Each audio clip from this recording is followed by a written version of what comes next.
Boa noite a todos nossos amigos ouvintes do vlog do Conde Lopeiro Villanueva. Desde já agradeço as inúmeras doações que recebo e continue me ajudando nesta empreitada para a gravação de novos conteúdos e inscreva-se neste canal. Divulgue meu canal, faça o meu canal ser mais conhecido. Eu gostaria de tecer alguns comentários a respeito do que me parece ser uma das heresias mais bizarras de um sujeito que é ídolo entre os evangélicos, ou pelo menos entre alguns evangélicos, o senhor Lucas Banzoli. Qual é a heresia mais bizarra dele? Claro que nós temos a heresia eclesiológica, em que ele simplesmente não define o que é a igreja. Ele diz que a igreja é apenas uma comunhão sentimental entre os salvos. Resta saber como se define os salvos, como se define igreja, como se define ortodoxia, e ele simplesmente não explica. Mas temos outra bizarrice que ele defende, que é o aniquilacionismo. O que significa isso na prática? Significa que, segundo o Sr. Lucas Banzoli, o homem é um ser puramente mortal. E, portanto, o homem não sobrevive à morte do corpo. Isso contradiz toda a tradição cristã, ou qualquer coisa digna deste nome. E vamos mais além. Contradiz até a Sagrada Escritura, porque a Sagrada Escritura tem inúmeras menções sobre a imortalidade da alma. Só que eu acho muito interessante é que o aniquilacionista, ou pelo menos esses materialistas teológicos, fazem uma pirueta verbal quando há certas expressões que nos levam a crer que há uma alma imortal. Ou seja, eles tentam reduzir a dimensão descritiva da Bíblia nesse sentido como se fosse algo meramente simbólico. Só que existe um problema neste raciocínio. Porque para reduzir algo que seja teoricamente condenado na Bíblia como simbólico, como é que a Bíblia, que segundo a lógica do Banzoli diz defender que a alma é mortal, necessariamente apresentaria um simbolismo que contradiz o próprio raciocínio que ele mesmo alega ter na própria Bíblia? Isso não tem o menor sentido. Não tem o menor sentido lógico, nem racional. É evidente que o Sr. Lucas Banzoli, simpático a seitas materialistas como adventistas, testemunhos de Jeová, embora ele não admita claramente isso, na prática ele acaba distorcendo descaradamente a Sagrada Escritura, de forma assim escandalosamente desonesta, de forma assim escandalosamente perniciosa. Ele publicou um vídeo aqui no canal dele chamado A Parábola do Rico e Lázaro prova a imortalidade da alma. Olha só, ele pega uma representação alegórica de duas pessoas que morrem, que no caso é Lázaro e o rico mau. Lázaro era uma pessoa pobre, um mendigo, que teve uma vida, apesar de tudo, de boa-aventurança e vai para o seio de Abraão, enquanto o rico mau vai para o inferno. E o rico mau pede a intercessão de Abraão em favor da situação dele.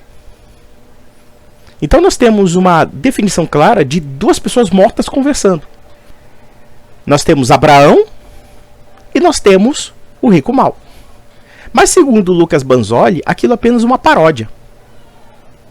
E aí nós podemos presumir que o senhor Lucas Banzoli não sabe nem o que é uma parábola para falar uma besteira dessa.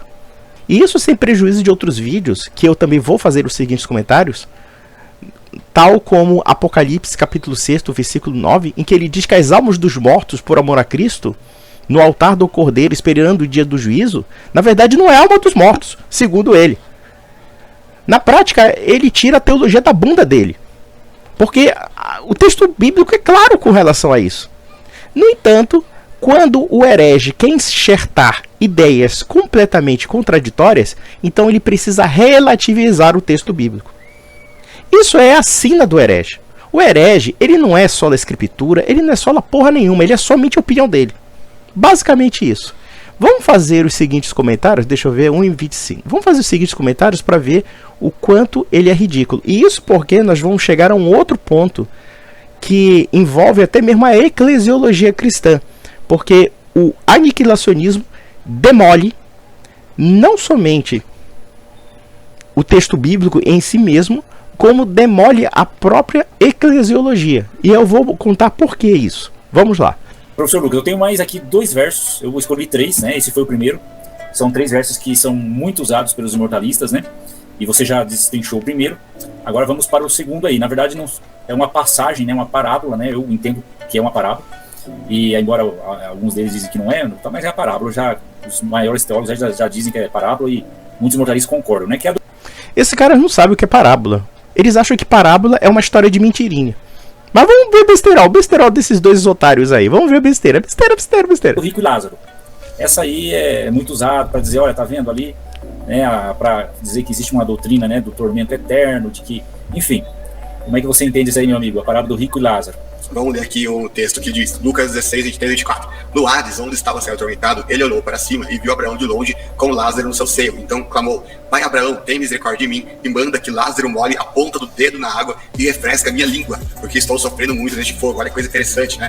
Aqui mostra que Lázaro, ele tinha dedo, né, que ele pode literalmente molhar esse dedo numa água e refrescar um rico que tinha língua, literalmente, né? E que ainda sentia sede, né? Por fato de refrescar a minha língua, né? E a sede também é algo que corpóreo, né? Algo no corpo físico, biológico, né? Então o que a gente vê aqui? Que eles não estavam no Sheol ou no Hades, né? Como sendo almas incorpóreas, fantasmagóricas, que nem os imortalistas se apropriam nessa parábola, né?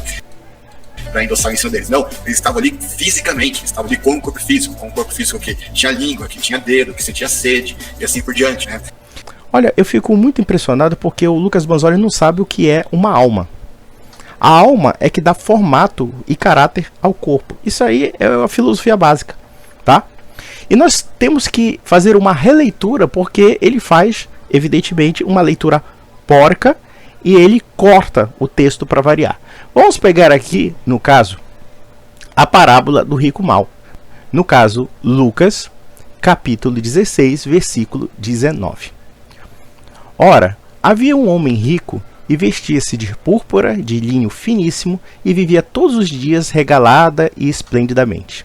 Havia também um certo mendigo, chamado Lázaro, que jazia cheio de chagas à porta daquele, e desejava alimentar-se com as migalhas que caíam da mesa do rico, e os próprios cães vinham lamber-lhes as chagas. E aconteceu que o mendigo morreu, e foi levado pelos anjos, olha só, foi levado pelos anjos para o seio de Abraão. E morreu também o rico e foi sepultado. E no inferno ergueu os olhos, estando em tormentos, e viu ao longe Abraão e Lázaro no seu seio. E clamando disse, Pai Abraão, tem misericórdia de mim, e manda Lázaro que molhe na água a ponta do seu dedo e me refresque a língua, porque estou atormentado nessa chama. Vemos aqui dois aspectos. Primeiramente, nós temos dois personagens que acabam por morrer, o rico mau e Lázaro. E essas duas pessoas encontram uma terceira também que está morta, que é Abraão. Observem que Jesus Cristo usa o termo o seio de Abraão. O seio de Abraão era o local onde aquelas pessoas que estavam bem-aventuradas esperavam, no caso, a redenção. Nós sabemos que Jesus Cristo diz claramente que ninguém subiu aos céus antes dele. Isso quer dizer o quê? Que todos os mortos, antes do advento e da manifestação de Nosso Senhor, estavam numa espera no sentido da salvação. E esse lugar pode ser chamado de Hades ou Sheol, que os aniquilacionistas, de uma forma desonesta, reduzem apenas a literalidade da palavra, que seria sepultura. Mas só que ela não é somente sepultura, ela tem um sentido muito mais amplo na tradição judaica. Ou seja, você tem tanto aquelas pessoas boas, como aquelas pessoas más, que esperam a redenção do Messias. É como se fosse uma espécie de limbo, digamos assim. Claro que o termo aqui não seria correto, mas existe uma mansão dos mortos. E essa mansão dos mortos estavam à espera da redenção. E no caso nós temos Lázaro e nós temos também o rico mau. Aí o Banzoli, de uma forma muito capciosa e desonesta, começa a partir da pressuposição de que quando o rico mau está no inferno, né, sentindo o calor do inferno, e portanto falando de que ele queria que colocasse um dedo na ponta de sua língua porque ele estaria morrendo de sede, logo ele tem uma presença física. Só que esse idiota não entende que uma alma espiritual tem sentimentos, uma alma espiritual tem sensações, ainda que ele não tenha corporeidade. E veja que ali tem uma figura de linguagem, que é o quê? O calor é tão intenso, mas tão intenso, que ele ficaria satisfeito com um dedo de água na sua língua. Então veja que o Banzoli fica relativizando a cena bíblica para enxertar uma ideia que é falsa. Porque nós estamos vendo claramente aqui uma descrição de duas pessoas que morrem e duas pessoas que dialogam. E aqui é evidente e é muito claro a imortalidade da alma. Veja que quando se fala da questão do inferno, onde o fogo nunca se apaga, onde as pessoas terão o tormento interno, nós temos que entender que a alma, na tradução do grego, é psique. Psique é o quê? Vem de psicologia. Vem do quê? Do caráter, da personalidade. E não somente da personalidade, mas também os atributos da forma do corpo, sem o qual o corpo é um mero boneco. Então a alma dá uma dimensão pessoal, uma dimensão individual e uma dimensão de vida ao corpo, sem o qual o corpo é um objeto inerte. Então nós temos a discussão de duas almas, Abraão e o rico mau. E Lázaro, evidentemente, está no seio de Abraão, ou seja, ele está na escala dos bem-aventurados dentro do Sheol, dentro do Hades. Mas vamos ver o besterol que o palhaço do Banzoli vai falar. Vamos lá. Se eles fossem tomar literalmente essa parábola, no mínimo, eles seriam forçados a concluir que não é a alma que sobrevive à morte, vai para outro lugar depois da morte, mas o próprio corpo físico, né, que vai para outro lugar. Ou pior ainda, né, que a pessoa que morre, ela ressuscita antes da volta de Jesus, e já logo depois da morte já tem um corpo físico, já está lá com língua, né, já está sem um ser, já está lá com dedo, etc, né. Vem cá, me diz uma coisa. Você acha que uma alma, sendo incorpórea, ela não tem elementos sensitivos da corporeidade também? É isso que você está dizendo. Claro que tem. Tanto é verdade que a alma, sendo imaterial, ela tem sensações. Ela tem aspectos psicológicos. E esses aspectos psicológicos não se perdem com a morte. A partir do fato de que ele fala de uma língua. A partir do fato de que ele fala que viu uma pessoa. Então existem aspectos psicológicos que se guardam através da alma. Aspectos espirituais. Porque quando nós falamos de aspectos espirituais, nós estamos falando de quê? Aspectos relacionados à imortalidade da alma, como também nós estamos falando de aspectos relacionados ao quê? À vontade, à consciência e etc. Então, esses elementos incorpóreos não se perdem. E esses elementos incorpóreos também têm elementos sensitivos que se guardam a despeito da perda do corpo. Isso se entendermos que o fato de ele sentir muito calor e muita sede seja uma sensação que ele tem por conta do fogo eterno, onde ele é consumido. E observem que quando nós falamos de um fogo eterno aqui, não é um fogo eterno de uma lareira, não é um fogo eterno, sei lá, do sol. Não, é um fogo eterno também dentro de um ambiente espiritual. É isso que nós temos que entender. A realidade espiritual não é a mesma coisa que a realidade terrena, mas existem aspectos sensitivos que são guardados a partir da alma.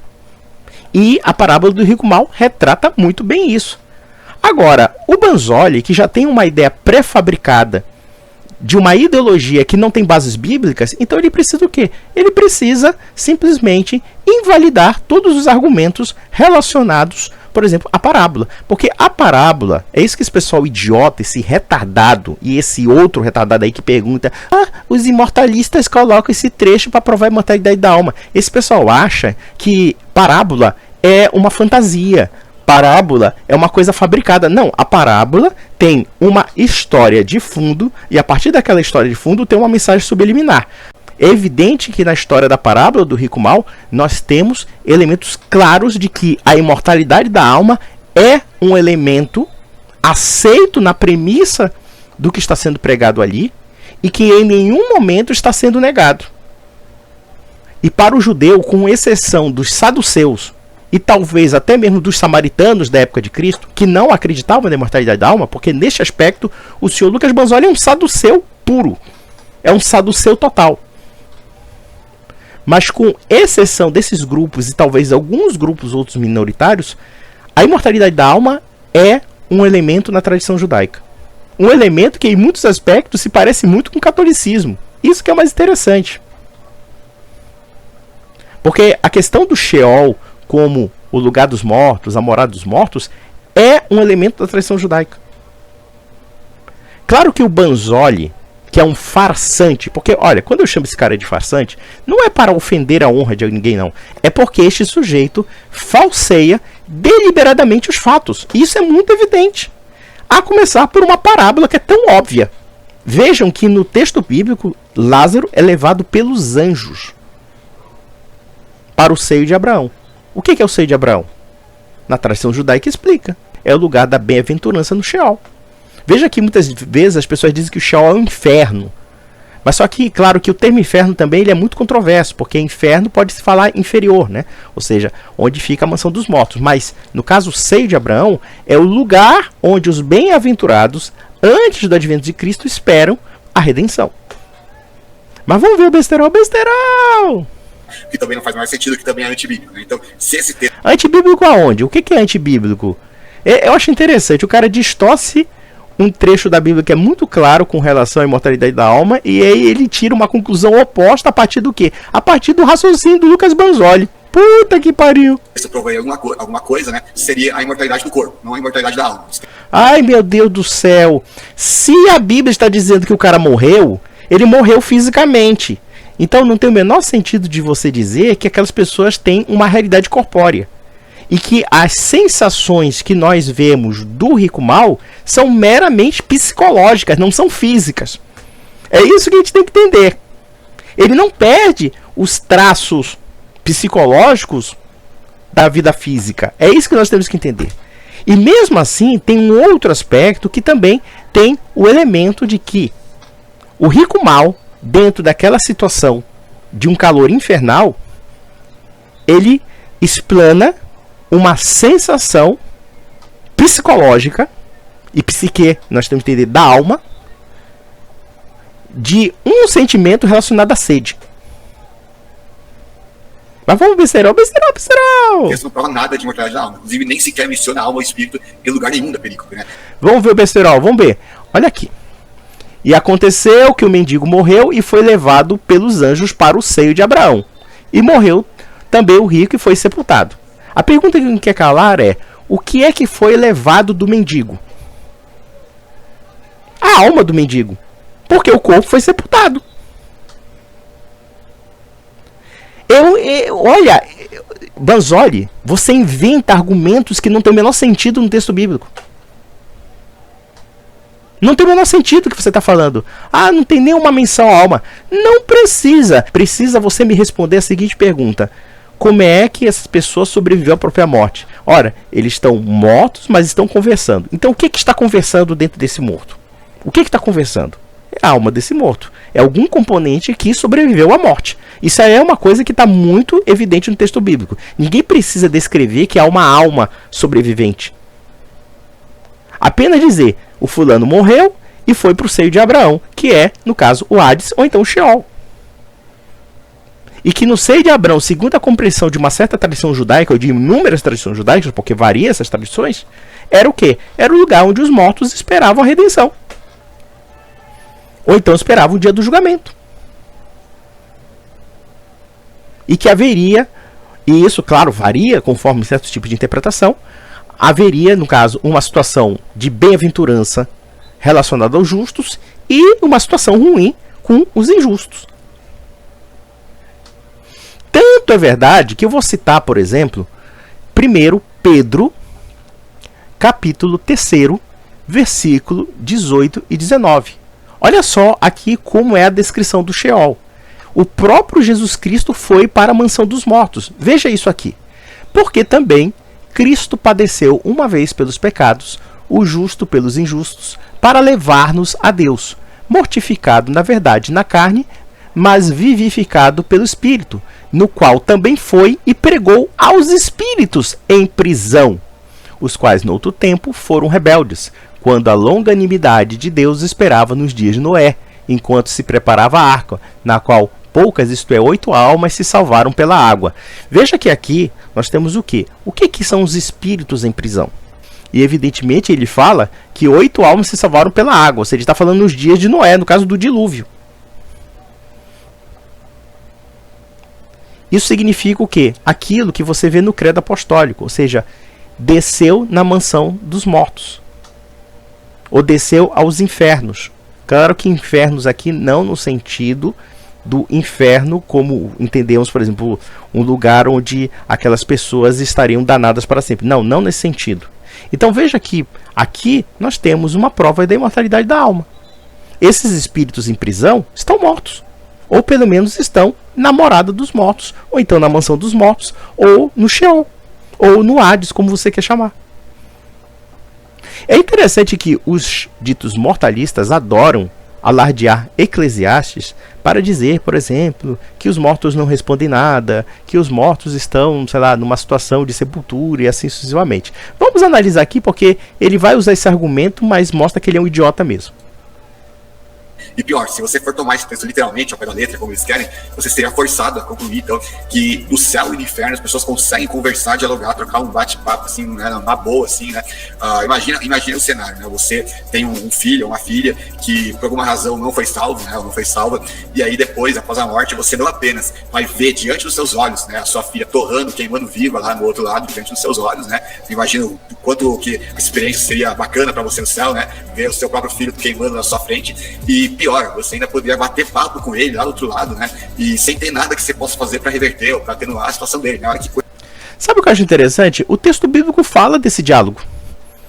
Nós temos o rico mau, que está no inferno, conversando com o próprio Abraão, que está no lugar de boa-aventurança. Ora, se a Bíblia está dizendo isso, quem sou eu para contestar?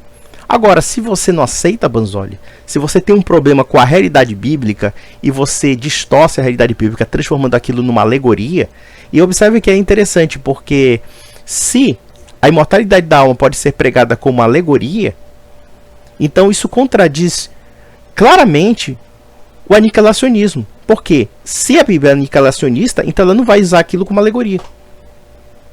Porque daria uma ideia completamente errada do significado real que a Bíblia deveria dar. Isso é uma coisa muito óbvia.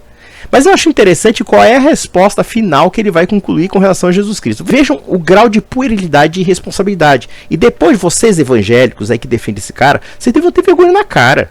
Vocês são um bando de sem vergonhas. Sabe por quê? No fundo, o ódio à Igreja Católica é muito maior do que o amor pela verdade que vocês têm pelo Evangelho. É isso que mostra quando você defende gente como Banzoli. Vamos lá. Coisa mais bizarra, né? Coisa mais aberrante, né? Então a parábola do rico mau é uma coisa aberrante, porque está descrito claramente lá. Agora, se o Lucas Banzoli acha que pessoalmente aquilo, ou particularmente, ou subjetivamente aquilo é aberrante, então resta saber por que esse diálogo existe no texto bíblico. Imagina que um céu desse seria um inferno, literalmente, né? Enfim. Não tem nada a ver. O fato de uma pessoa estar no céu, na bem-aventurança de Deus, e portanto próxima de Deus a ponto até mesmo de se inebriar pela graça divina, nada impede que ela veja a situação do inferno. E por que se impediria? E por que se impediria? Qual é o argumento válido para se impedir que alguém do céu veja alguém no inferno? Já que nós estamos num universo sobrenatural e não universo natural. Veja que até nesse argumento ele é materialista. Em toda a linha de argumento dele, ele reduz a sobrenaturalidade, transformando praticamente a transcendência em algo puramente material, puramente reduzido às leis da natureza. É isso que ele está fazendo. Aliás, ele mal percebe que, negando a imortalidade da alma, ele nega o corpo místico de Cristo. Ele nega a eclesiologia cristã. Eu acho interessante que ele mesmo, até mesmo na eclesiologia, ele é materialista. O que ele diz sobre o que é uma igreja? A igreja é a comunhão daqueles que se reúnem de uma forma genérica a Jesus Cristo, através de quê? De um raciocínio sentimentaloide, e não conforme a ortodoxia. Mas em contrapartida, todas essas pessoas morrem, se desintegram, e não há universo espiritual que os una. Já viram a incongruência desse raciocínio? Porque quando falamos de um corpo místico, nós estamos falando de um corpo místico espiritual, que une as pessoas de uma forma terrena. Então, logo, quando essas pessoas morrem, elas têm uma comunhão com Deus do plano espiritual. Então, quer dizer, é um corpo místico que não é místico. É um corpo puramente natural. É um corpo puramente materialista. E vamos mais além. Quer dizer que, segundo a lógica de um aniquilacionista, o corpo místico se degrada. Porque da feita que as pessoas são parte do corpo místico de Cristo, e da feita que elas morrem, então logo elas não participam de corpo algum, nenhum corpo espiritual na terra e nem no céu. No fundo, esse sujeito nega o corpo místico, porque da feita que ele nega o universo espiritual, então logo, quer dizer, as pessoas perecem e não existe mais igreja. A igreja não tem continuidade na morte. Jesus Cristo morreu não para salvar as almas. Ele morreu justamente para salvar pessoas que simplesmente deixam de existir. E que o corpo místico não tem continuidade. Não tem continuidade no tempo, não tem continuidade no espaço, não tem perenidade, nem eternidade, e não oferece nem mesmo eternidade para aqueles que fazem parte do seu corpo.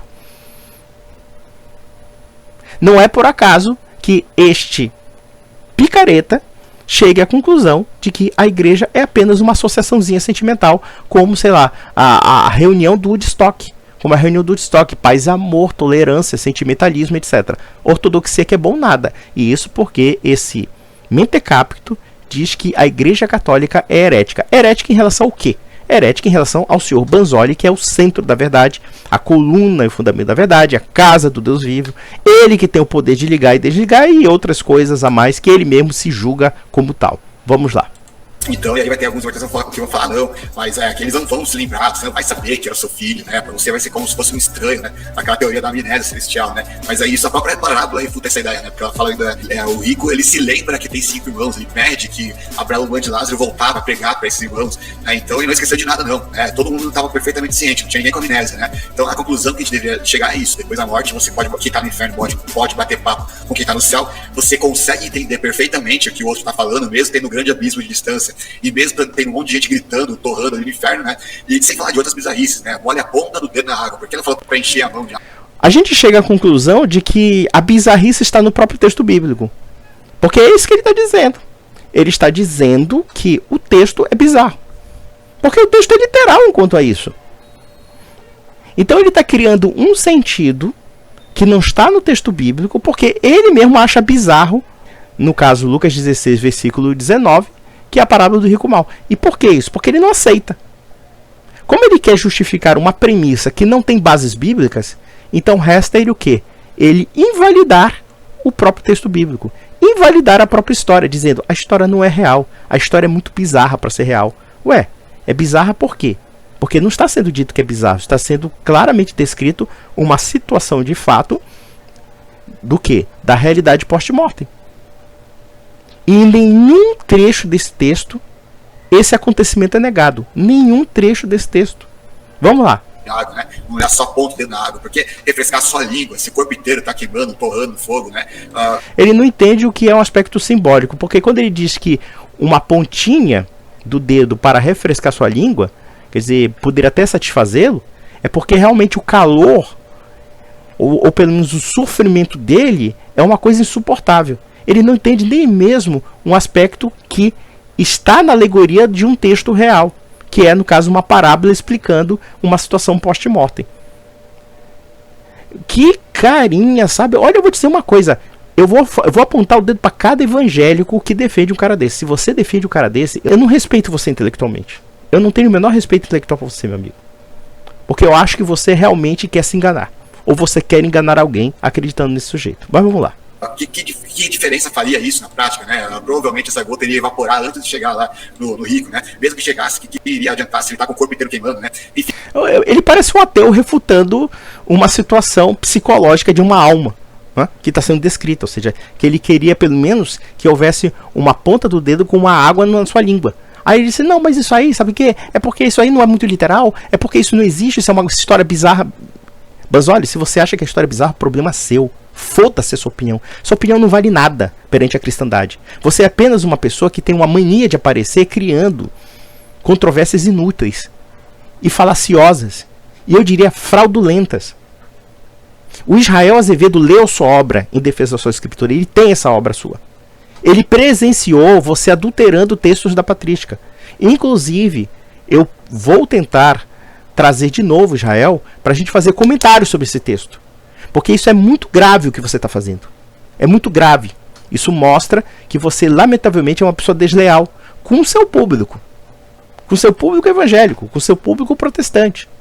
Porque, veja, uma coisa é alguém criticar a Igreja Católica. Nós admitimos isso. Mas critique com honestidade. Critique com transparência. Não fique adulterando o texto bíblico. Não fique adulterando a história da igreja. Não fique adulterando a patrística. Veja que, em todo momento, ele simplesmente nega a validade e a parábola. É basicamente a conclusão lógica que você chega do discurso dele. Vamos lá. Enfim, a gente percebe que existem bastante elementos cômicos nessa parábola, né? Por quê? Porque a intenção de Jesus era justamente essa, era satirizar o ensino do Hades pagão, que era o Hades grego. Veja que coisa absurda ele chegou. Ele está dizendo o seguinte, que Jesus Cristo é um sátiro. Que Jesus Cristo é um homem que ridiculariza. Um homem vulgar que faz chacota. Mas vamos analisar o texto para saber se é realmente isso que Cristo disse. Vamos lá, assim, lendo aqui já no caso, no versículo 24. E clamando, disse: Pai Abraão, tem misericórdia de mim, e manda Lázaro, que molhe na água a ponta de seu dedo e me refresque a língua, porque estou atormentado nesta chama. Disse, porém, Abraão: Filho, lembra-te de que recebeste os teus bens em tua vida, e Lázaro somente males. E agora este é consolado, e tu atormentado. E além disso, está posto um grande abismo entre nós e vós, de sorte que os que quisessem passar daqui para vós não poderiam, nem tampouco os de lá passar para cá. E disse ele: Rogo-te, pois, ó Pai, que o mandes à casa do meu pai, pois tenho 5 irmãos, para que lhes dê testemunho, a fim de que não venham também para este lugar de tormento. Disse-lhes Abraão: Tem Moisés e os profetas, ouçam-nos. E disse ele: Não, pai Abraão, mas se algum dentre os mortos fosse ter com eles, arrepender-se-iam. Porém Abraão lhes disse: Se não houve Moisés e os profetas, tampouco acreditarão, ainda que algum dos mortos ressuscite. Eu pergunto para vocês uma coisa: onde é que está a crítica à imortalidade da alma aí? Onde é que está a sátira da imortalidade segundo esse energúmeno estúpido idiota? Não está. Só está falando o seguinte: que Abraão não poderia fazer nem pelo rico mal, como também ele não poderia fazer nada por aquelas pessoas que estavam na terra se elas não seguissem o fundamento da justiça. Por que o rico mal está no inferno? Essa que é a grande pergunta. Ele está no inferno justamente porque ele foi uma pessoa má. Ele não foi uma pessoa que mereceu a misericórdia de Deus. E quando eles falam assim: Abraão, avisa para os meus irmãos. É porque os irmãos também não prestam, não vale nada. É outros ricaços aí que não estão nem aí com o pobre. Pessoas injustas. Ele diz assim: não, tem Moisés e os profetas. Ouçam-nos. O que ele está dizendo? Ora, já foi dado para eles o sentido da justiça dentro da concepção judaica. Agora, se eles não seguem, então não tenho nada a fazer com o favor deles. Então, eu pergunto para vocês: onde é que está a sátira do Hades? Onde é que está a ridicularização? Na verdade, a única ridicularização que nós estamos vendo é do Lucas Banzoli com relação à parábola de Cristo. É a única coisa que eu vejo. Ele tira da própria bunda um argumento que não tem no texto bíblico. Baseado em quê? Em preconceitos que ele mesmo já assimilou e que ele quer desvirtuar o texto bíblico porque o texto bíblico não é favorável a ele. Vamos lá. O Hades que a gente fala aqui não é o Hades da Bíblia. O Hades da Bíblia, né, o Sheol hebraico, né, ele não tem nada de vida após a morte. Posso citar aqui, né, trocentos textos do Sheol e do Hades. Esse cara faz o seguinte: ele pega certos versículos da Bíblia desconexos e faz uma interpretação conforme os humores da cabeça mitomaníaca dele. Ora, nós temos que entender certos textos da Bíblia baseado também em tradições religiosas que acompanham esses textos bíblicos, seja a tradição cristã como a tradição judaica. A tradição judaica, pelo menos a majoritária que nós temos hoje, inclusive do chamado judaísmo talmúdico, é unânime em afirmar a imortalidade da alma. A imortalidade da alma é um elemento do judaísmo. Como, inclusive, existe até oração para os mortos. Existe o Kadish. O Kadish é uma oração em luto pelo morto e também em favor da bem-aventurança do morto. Então a tradição judaica ela tem isso. Só que no caso, o judaísmo, como uma religião que tem inúmeros comentários, né? A tradição judaica ela basicamente é feita de comentários, pelo menos a tradição pós-templo, né, que é a tradição dentro dos rabinos, da sinagoga, do Talmud e de outros livros sagrados, ou pelo menos de comentários relacionados à religião judaica. Então há inúmeras conjecturas que são criadas a partir de certos conceitos que são peças-chave da tradição judaica. É assim que funciona mais ou menos o pensamento judaico. que é um pouco diferente do cristão, porque o pensamento cristão, e em particular o pensamento católico, tem um conjunto de verdades que foram reveladas ali e que só cabe realmente um tipo de entendimento, e não os variados entendimentos que o judaísmo, por assim dizer, ou vários segmentos do judaísmo tem, tá? Então existe uma linha diferenciada de pensamento. E, pasmem, ambas são judias. Ambas são judias, porque a igreja católica ela é judia na sua essência. Ela é essencialmente judia. Justamente porque ela também guarda certos traços culturais que são judaicos. A começar pela imortalidade da alma. E o que esse cara está falando é o seguinte: ele está começando a criar inúmeras conjecturas invalidando a parábola do rico mal. E no final, a parábola do rico mal fica uma coisa meio sem sentido, na lógica desse vigarista.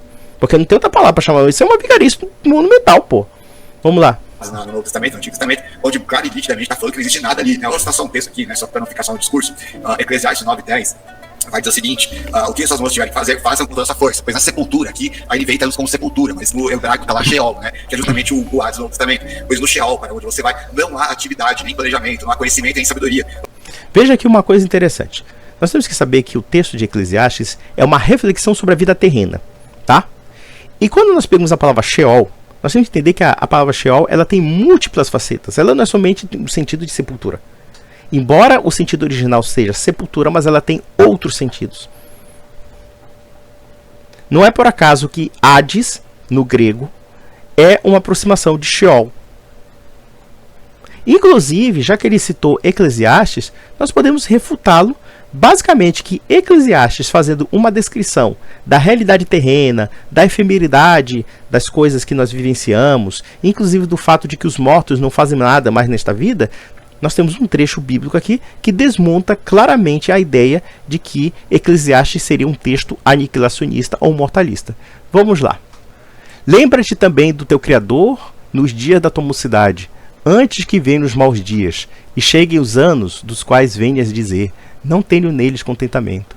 Antes que se escureça o sol e a lua, as estrelas, e tornem vir as nuvens depois da chuva, no dia em que tremerem os guardas da casa, e se encurvarem os homens fortes, e cessarem os moedores, por já serem poucos, e se escurecerem os que olham pelas janelas, e as portas da rua se fecharem por causa do baixo ruído da moedura, e se levantar a voz das aves, e todas as filhas da música se abaterem, como também quando temerem o que é alto, e se houver espanto no caminho, e florescer a amendoeira, e o gafanhoto for um peso, e perecer o apetite, porque o homem se faz a sua casa eterna, e os pranteadores andarão rodeando pela casa. Olha aqui, porque o homem vai à sua casa eterna, e os pranteadores andarão rodeando pela praça. Ele está descrevendo todo o processo da vida, todo o processo de sofrimento da vida, né? Quer dizer, e em torno de todo esse sofrimento, lembra-te do teu Criador nos dias de mocidade. Ou seja, lembra-te desde sempre, né? Antes que se rompa o cordão de prata, e se quebre o copo de ouro, e se despedace o cântaro junto à fonte, e se quebre a roda junto ao poço, e o pó volte à terra como era, e o espírito volte a Deus que o deu. Vaidade de vaidades, diz o pregador, tudo é vaidade. Veja aqui, nós temos duas descrições sobre a imortalidade da alma neste texto, né? E uma delas é muito clara: e o pó volte à terra como era, e o espírito volte a Deus que o deu. O que significa isso na prática? Isso aqui é uma situação de Gênesis capítulo 2, se não me falha a memória. Ou seja, que quando Deus fez o homem, ele fez de dois componentes: o componente material e o componente espiritual. Primeiro, Deus remodela o homem da terra, do humus. Interessante que a palavra homem no latim tem a ver com humus, que tem a ver com terra. Então a ideia de que o homem vem da terra é uma constante em muitas tradições antigas junto com a Sagrada Escritura. Ou seja, a Sagrada Escritura na verdade descreve um elemento que é constante em outras culturas que não são necessariamente de tradição judeu-cristã, tá? O que acontece? Deus remodela o homem da terra. E depois ele sopra nas narinas o espírito que dá vida e que gera a alma. Ou seja, a alma que vem de ânimo, de animar. E o homem adquire vida. E a Sagrada Escritura diz que o homem é uma alma vivente. E quando se fala que o homem é uma alma vivente ali, nós estamos falando de quê? De um atributo imaterial que dá vida ao corpo. Ora, se houvesse necessariamente a mortalidade da alma, então os atributos da alma seriam materiais e não espirituais. E vejam que também, da mesma forma que os povos antigos, junto com o povo judeu, tinham uma ideia de que o homem, na sua corporeidade, surge da terra, a ideia de soprar nas narinas, ou quando morre, a alma sai das narinas, é também uma constante do mundo antigo. É uma linguagem que não é somente bíblica, mas encontramos em outras culturas. Daí, por exemplo, quando nós falamos que o homem expirou. Expirou, rendeu a alma ao Criador. Isso significa o quê? Significa que a alma saiu pelas narinas. Veja que, claro, isso aí é um elemento simbólico. Mas esse elemento simbólico revela bastante coisas no sentido da imortalidade da alma. Nós temos já certos elementos da imortalidade da alma em Gênesis. Em Gênesis. Muita gente gosta de afirmar que não é bem assim, que nos primórdios do judaísmo antigo não havia uma noção clara de mortalidade da alma, enfim. Claro que nós temos que entender que existe um processo de revelação de Deus sobre os aspectos sobrenaturais. Então, claro que essa revelação ela vai lenta e gradualmente até chegar ao advento do nosso Senhor. Porém, nós temos uma definição clara que a alma, que tem um componente espiritual, é distinta da origem que dá ao corpo. E é por isso que o corpo se deteriora.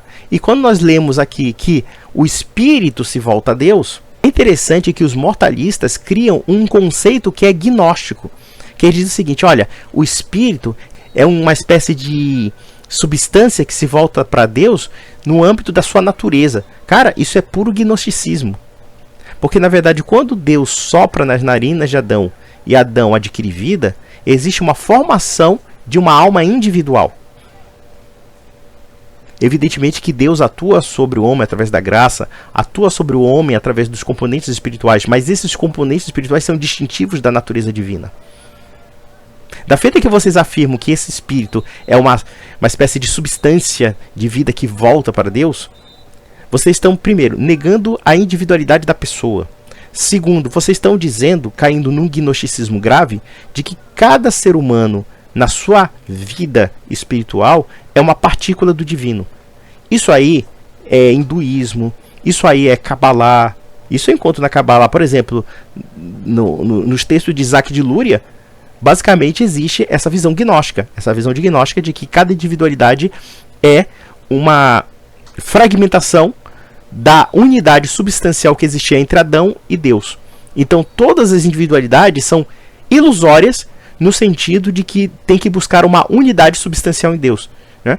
É mais ou menos isso, tá? Eu estou aqui fazendo uma descrição um pouco porca, tá? Da metafísica de Isaac de Lúria, que no caso era um rabino do século XVI, se não me falha a memória, e que era um gnóstico. E espantosamente muito parecida com as filosofias da Índia. Vocês estão chegando nesse nível, cara. Mas o texto é claro. Quando o espírito se volta a Deus que o deu, ele não se volta a Deus que o deu no sentido de ele se confundir com o divino. Ele se volta a Deus no sentido de encarar o próprio Deus. Ou seja, Deus deu um espírito ao homem, e esse espírito se volta para Deus no sentido de quê? De um encontro. Vamos ver o besterol. Você ali no Sheol, os moralistas acham que se brabo de Lázaro não tem atividade nenhuma, né? E se não tem atividade, então não poderia ter conversinha de um rico aí com Lázaro, né? E assim por diante, né? Ou seja, ele pegou um versículo bíblico totalmente desconexo para anular um versículo bíblico, ou uma parábola. Um sentido claro de parábola, que é o fato de dois mortos estarem conversando. Jesus Cristo não citou aquela parábola no âmbito de dizer, olha, isso aqui não existe. Em nenhum momento ele diz que isso não existe. Mas vamos ver o besterol. Então, claramente, ele não estava falando aqui do Sheol bíblico. Ele estava falando do Hades pagão, do Hades grego. Né? Por isso que ele estava ridicularizando, né, esse em si, né? Ridicularizando, estava satirizando o Hades grego. Não tem nada a ver de Hades ali. Veja que a tradução de Hades no grego, tá, é uma aproximação do Sheol. Primeiro porque nós temos que entender claramente que a Bíblia do Novo Testamento embora tendo uma textualidade grega, mas tem um pensamento judaico. Então, por exemplo, a aproximação que a Bíblia tem no sentido de uma tradução de Sheol é o Hades. Por quê? Porque existem certas semelhanças, embora, claro, existem também diferenças, no sentido de que há, ou seja, um lugar onde os mortos, né, estão lá sobrevivendo à morte do corpo. Então eu pergunto uma coisa: qual seria o sentido de Cristo criticar a ideia do Hades ou do Sheol, tá? Do Sheol, para os judeus, se segundo a lógica dele, os judeus eram mortalistas? Não teria o menor sentido. Não teria o menor sentido. E o texto, em nenhum momento, está deformando a ideia da imortalidade da alma. Em nenhum momento. Isso aí é uma conclusão do quê? Do Lucas Banzoli, que defendendo uma ideia que não é bíblica, porque o mortalismo não é bíblico, o aniquilacionismo não é bíblico, não tem base bíblica, é simplesmente uma tentativa de tirar contextos de versículos bíblicos. Por exemplo, quando se fala do perecimento da alma ou coisa parecida, e observe que, claro, o perecimento da alma ali é no sentido de quê? No sentido de não ter a bem-aventurança divina. E a tradição cristã fala da ideia da morte da alma, não no sentido da sua morte essencial, né? Essa alma não desaparece, mas ela tem um elemento que ela fica destituída completamente da graça de Deus. Quando se fala da morte da alma, não se está falando da desintegração da alma, nem do desaparecimento da alma. Se está falando claramente do fato de que essa alma perde a visão beatífica, perde a redenção completa e praticamente ela é condenada, e ela é condenada pela eternidade a ficar numa situação de desgraça perante Deus. Basicamente isso. E vou repetir, a parábola do rico mau não tem nenhuma referência satírica, já que este paspalho irresponsável reduziu Deus a um sátiro, a um homem ridículo, a um homem vulgar, propriamente dito. Vamos lá. Opa. Não acreditavam mais. Por isso que ele inclui esses elementos satíricos na parábola. Agora, então por que ele não citou isso aqui? Simplesmente você precisa entender o contexto da época, em primeiro lugar, né? Embora no debate recente com o pastor Paulo Sérgio Batista, ele tenha falado que não, isso aqui não é parábola, isso aqui não era uma parábola conhecida da época, ele na verdade nem sequer acredita que é parábola, né? Se você for ver, essa parábola aqui está situada entre parábolas, né? Em todo o contexto, Lucas 16, Lucas 14, Opa. 15, 17, tudo cheio de parábola, mas que não, que Jesus inventou de contar uma história real, né? E agora, como é que a gente vai ter certeza que é uma parábola? Além desses elementos satíricos, né? Claramente não literais, né? Que é tipo de uma parábola, você também... Não, parábola não tem nada a ver com sátira. Parábola tem a ver com certas figuras de linguagem, mas que demonstram uma mensagem subliminar real. Quem diz que parábola é sátira é um irresponsável, leviano e que não sabe do que está falando. Como, por exemplo, a parábola do rico mau não tem nada a ver com negação da imortalidade da alma. É justamente o contrário. Existe um palco essencial, que são dois mortos conversando, e Jesus Cristo conclui dizendo que se você não fizer nada nesta vida que mereça a misericórdia de Deus, então você não terá a misericórdia de Deus em outro mundo. Se você não fizer nada nesta vida que seja digno aos olhos de Deus, então você no outro mundo não tem um menor merecimento. E isso era perfeitamente entendido para os judeus, porque os judeus acreditavam realmente neste mundo post-mortem. Eles acreditavam e acreditam até hoje, ainda que com várias interpretações deste mundo post-mortem, tá? Existem várias interpretações judaicas sobre isso, isso é interessante, tá? Mas essa besta aí, esse otário, não sabe disso. É claro que eu posso até perder muito a paciência no palavreado, mas realmente é muito irresponsável essa interpretação. É muito leviana. É muita molecagem. Tá? Vamos lá. Comentei o fato de que muitos estudiosos vão apontar o Joaquim Jeremias, por exemplo, né, que é imortalista, mas ele garante que existia pelo menos 8 versões correntes dessa parábola no mundo grego e também no mundo judaico, né? Ou seja, ele não estava inventando uma nova parábola, né, original, não era uma parábola original de Jesus, ele estava simplesmente contando um conto que era muito conhecido naquela época, né, e mudando alguns detalhes dessa parábola, principalmente o final. Por quê? Porque os rabinos naquela época, eles tinham uma estratégia muito conhecida. Qual que era essa estratégia? Eles contavam um conto popular, folclórico, que todo mundo conhecia muito bem, só que eles mudavam algum ponto desse conto, né? Principalmente, geralmente, o final, para ensinar uma lição moral decorrente dessa mudança, né? Ou seja, sim, e eu quero saber, onde é que está na parábola do rico mal algo que modifique a ideia substancial da imortalidade da alma? Não está. E se há outras parábolas semelhantes ao que Jesus Cristo fala, isso significa basicamente que há uma grande possibilidade de que isso pertencia ao imaginário judaico e que em nenhum momento ele está negando aquela realidade.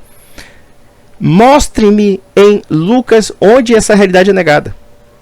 Em Lucas 16, onde é que está negada dentro da parábola do rico mal a imortalidade da alma? Onde está negada isso? Onde está negada a imortalidade da alma? Em nenhum momento. Isso aí é conjectura de um palhaço. Já que ele está falando que existem inúmeras histórias relacionadas à questão do Hades ou coisa parecida, isso pode ser aplicado mesmo ao capítulo de Gênesis, como eu falei aqui. Existem inúmeras alegorias de várias culturas, grega, romana, enfim, muitas culturas que não são necessariamente de tradição judaica, que falam basicamente da ideia de que o homem provém da terra. Então, essa alegoria judaica que encontramos no Antigo Testamento, em Gênesis, nós encontramos também em outras culturas. Como a alegoria da mansão dos mortos, também encontramos em outras culturas. Isso significa claramente que, longe de Jesus Cristo negar a imortalidade da alma, ele está afirmando algo que é compreendido não somente na cultura judaica, como também em outras culturas pagãs. E isso não constitui em si um problema. Constitui mais ainda que a ideia da imortalidade da alma, longe de ser meramente um capricho, é uma constante, não somente na realidade judaica, como também na realidade não judaica. Ou seja, porque a imortalidade da alma é uma realidade. E sendo uma realidade, isso não depende de certas opiniões. Depende tão somente da forma como podemos observar os fatos. Qual é o mais próximo da realidade? Vamos lá. O que o pessoal iria se atentar não é na parábola em si, nos meios dela, né? Mas sim naquilo que foi mudado, ou seja, na finalidade dessa parábola, né? E o que Jesus fez? Ele contou a parábola, né? Da forma que as pessoas conheciam. Você já percebeu que ele tem uma fala muito estranha? Parece que esse cara, sei lá, não sei, é muito estranha a fala desse homem, mas vamos lá. Ele fala e não diz coisa nenhuma. Incluindo esses elementos satíricos, né, para mostrar que não acreditava nela, e mudando uma coisa nessa parábola. Qual que é a diferença crucial? Em todas as outras parábolas, o rico, no caso, né, o cara que estava sofrendo no Hades, ele conseguia o que ele queria. Ele voltava para pregar pelos parentes dele, convertia esses parentes, e esses parentes não iam mais pro inferno. Agora, nessa parábola, não. Jesus fala, se não ouvem Moisés e os profetas, tampouco se deixarão convencer, ainda que ressuscite alguém dentre os mortos. Então, o objetivo de Jesus a contar essa parábola era dizer que mesmo se alguém está dos mortos, não vai ser o suficiente para fazer alguém acreditar nele. Alguém que já está pré-determinado a não acreditar nele. Por que ele disse isso? Porque Jesus tinha ressuscitado um cara chamado Lázaro, não por coincidência, né? Lógico que não era o mesmo Lázaro da parábola, né? Mas é alguém que tinha esse nome e que Jesus tinha ressuscitado. O que acontece? Os fariseus acreditaram nele, eles sabiam que era real, eles sabiam que Lázaro tinha ressuscitado mesmo. Mas mesmo assim, João vai dizer, se não me engano lá em João 11, me corrija se eu estiver errado, ele vai dizer que mesmo assim, os fariseus se recusaram a acreditar nele, e pior, né? Eles ainda planejaram matar Jesus e matar Lázaro de novo, porque as pessoas estavam acreditando em Jesus por causa de Lázaro, né? Então, é por isso que Jesus disse aqui, né? Se não ouvem Moisés e os profetas, tampouco se deixarão convencer, ainda que ressuscite alguém entre os mortos. Por quê? Porque ele efetivamente tinha ressuscitado alguém entre os mortos, que se chamava Lázaro, por ironia, né? E mesmo assim, os fariseus... O que tem a ver uma coisa com a outra? Você já percebeu que ele saiu de um ponto, não explicou nada, não explicou por que Jesus Cristo negou a imortalidade da alma. Ele não explicou, se você analisar bem. E depois ele apela à questão da ressurreição. Mas o que isso tem a ver com a negação da imortalidade da alma? Não tem a ver nada. O que tem a ver é o seguinte, é que a parábola diz que se você não for justo neste mundo, você não terá nem mesmo a misericórdia no outro mundo. Isso é muito claro. Quando ele fala assim, Abraão, faça alguma coisa pela minha família, não sei o quê. E Abraão diz, olha, eu não posso fazer nada porque já foi dado para eles. Tem Moisés e os profetas, ou seja, o sentido da justiça, o sentido da bem-aventurança com Deus neste mundo. E se você não fez nada para esse mundo, então, meu filho, mesmo que haja ressurreição dos mortos, ninguém vai acreditar. Então, onde isso é negação da imortalidade da alma? Veja que esse cara, ele tem um pensamento meio acelerado e confuso, desconexo. Ele coloca várias menções completamente incongruentes para negar um fato evidente. Só que ao mesmo tempo você chega à conclusão de que ele não nega nada. Ele não chega a lugar algum. Esse homem tem uma incapacidade lógica absurda de concatenar os fatos e a textualidade do que ele lê. Eu poderia, inclusive, chegar mais além com relação àquela questão eclesiológica que ele coloca. Eu fiz uma pergunta muito básica, tá bom. Se a igreja é uma comunhão dos santos, se a igreja é uma comunhão de todos em nome de Jesus Cristo, onde essa comunhão pode ser representada, identificada dentro de uma expressão visível de dogma de fé, mesmo batismo, mesmo Deus, mesmos valores, mesmos princípios, etc. Ele diz, não, a questão é tolerância, é amor. Puta que pariu, não falou nada. Isso é um busteiro. Muita gente vai me criticar pelo excesso de ofensa, mas pelo amor de Deus, cara. É muito absurdo o que nós estamos vendo aqui. Vamos lá. Mas eu não tinha acreditado nele. Né? Então, no meu livro, eu faço toda uma abordagem mais ampla da parábola, né, para explicar também cada detalhe, etc. Mas o resumo é exatamente esse, né? O porquê que Jesus contou a parábola do rico e Lázaro. Então, antes eu ia dizer, então Jesus mentiu por contar essa história, né? Com uma grande bobagem, né? Se for assim, então, C.S. Lewis então, é um grande mentiroso por ter contado as crônicas de Nárnia, né?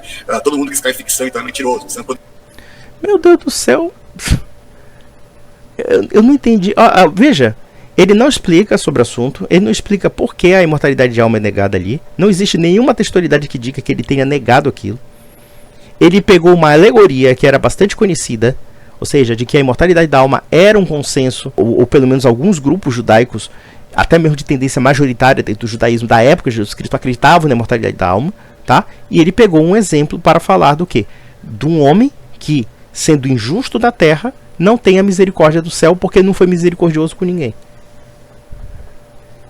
E que, na verdade, não se poderia fazer nada por ele.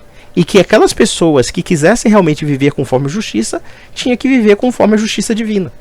Que é citada através do quê? Moisés e os profetas. Abraão diz, eles têm Moisés e os profetas. E onde isso tem a ver com anedota, com sátira ou com negação da imortalidade da alma? E onde uma parábola é necessariamente uma historinha fictícia ou inventada a ponto de não dizer coisa nenhuma. Ele não sabe o que é uma parábola. Como também ele não sabe qual é o contexto de Lucas capítulo 16, versículo 19 e alhures. Ele não sabe disso. Ele é um palpiteiro mesmo. Mas vamos lá. Uma besteira. Contar a história dos Três Porquinhos ou da Branca de Neve, que você seria um mentiroso, né? Isso aqui é bizarro. É um recurso literário da época, não, hein? Sim, mas um recurso literário que tem uma mensagem subliminar. Se Jesus Cristo quisesse realmente criticar a imortalidade da alma, ele teria que, pelo menos, ter uma opinião que contradissesse aquela situação. Mas não existe nenhuma opinião no texto bíblico. Pelo contrário, existe sim uma confirmação clara de que aquela realidade, ainda que descrita em parábola, existe. De quê? De duas pessoas que morrem e que vão para o lugar onde nós podemos chamar de mansão dos mortos. Vamos lá. Exatamente, é recurso literário. Todo mundo que ouvia a parábola naquela época sabia que não era literal. Assim como todo mundo que ouve uma historinha conto popular, né, como eu falei, nos Três Porquinhos, por exemplo, sabe que isso daí não é algo para ser entendido literalmente, e portanto não é uma mentira. Né? Não, pera lá. Nós temos aspectos sim literais das parábolas. É aí que está o erro. Esse cara está reduzindo as parábolas a uma mera fantasia. Não tem nada a ver uma coisa com a outra. Pelo contrário, a parábola tem um resquício ou um recurso simbólico para explicar assuntos reais. Então, por exemplo, quando Jesus Cristo fala que existem duas pessoas que morreram e foram para o seio de Abraão, ele está falando de algo literal mesmo. Porque não haveria sentido de ser algo simbólico.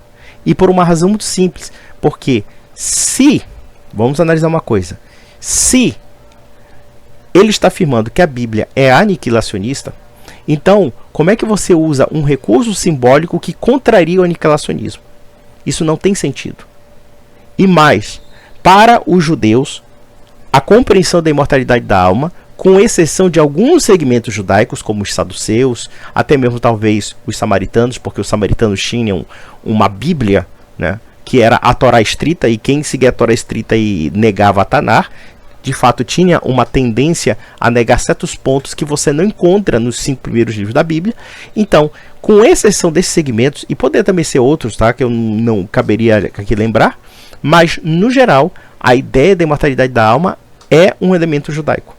É um elemento judaico, e querer atribuir um materialismo no judaísmo, quando na verdade nós temos judaísmos na época de Cristo, e mais além, atribuir Jesus Cristo como alguém materialista é uma ofensa à nossa inteligência. Uma ofensa total. Né? E aqui, claro, aí ele transforma como alegórico o que ele não aceita. E inclusive ridiculariza praticamente a parábola. Ele detona a parábola. Na verdade, ele inferioriza o nosso Senhor. Vamos lá. Essa técnica de mudar o texto, né, ou mudar o final dele, é um recurso que acontece nos dias de hoje, né? Você tem vários remakes, né, de, por exemplo, a Cinderela, né, que mudam alguns detalhes, né, da trama original, não porque queira dizer que a trama original aconteceu mesmo, literal, creio exatamente assim, mas simplesmente para enfatizar aquilo que foi mudado, né? Por exemplo, a princesa, ao invés de se casar com um príncipe loiro, bonitão, rico e tal, se casa com, sei lá, um cara comum, simples, um povo, né, para mostrar que riqueza e beleza física não é tudo, né?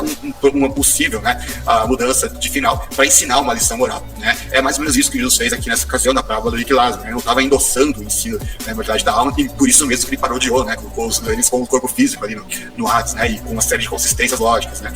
Mas não, meu filho, dá para perceber que você realmente não sabe o que você está falando. Você não sabe do que você está falando. É simples assim. Vamos analisar qual é a conclusão lógica da parábola do rico mau. É que o rico mau, que não fez jus para ter a misericórdia divina na terra, ele não teve a misericórdia divina no post-mortem. E que aquelas pessoas que estavam na terra deveriam seguir o sentido da justiça, porque se elas não acreditavam nem na ressurreição, que dirá então acreditar na justiça divina? Essa lógica. Vamos repetir. Olha aqui. Disse Abrão: tem Moisés e os profetas, ouçam-nos. Né? E disse ele: não, pai Abrão, mas se algum dentre os mortos fosse ter com eles, arrepender-se-iam. Né? Quer dizer, se os mortos aparecessem para eles para falar alguma coisa, eles realmente iam se tocar. Olha, eu estou aqui no inferno. Aí ele falou assim: porém Abrão lhes disse: se não houve Moisés e os profetas, tampouco acreditarão, ainda que algum dos mortos ressuscite. Em outras palavras, em nenhum momento está sendo negada a imortalidade da alma. O que está se afirmando, basicamente, é que se essas pessoas não têm fé profunda em Deus, mesmo que esses mortos, saindo da condição do Sheol, voltassem à vida para afirmar para eles, eles não acreditariam. É simples o texto.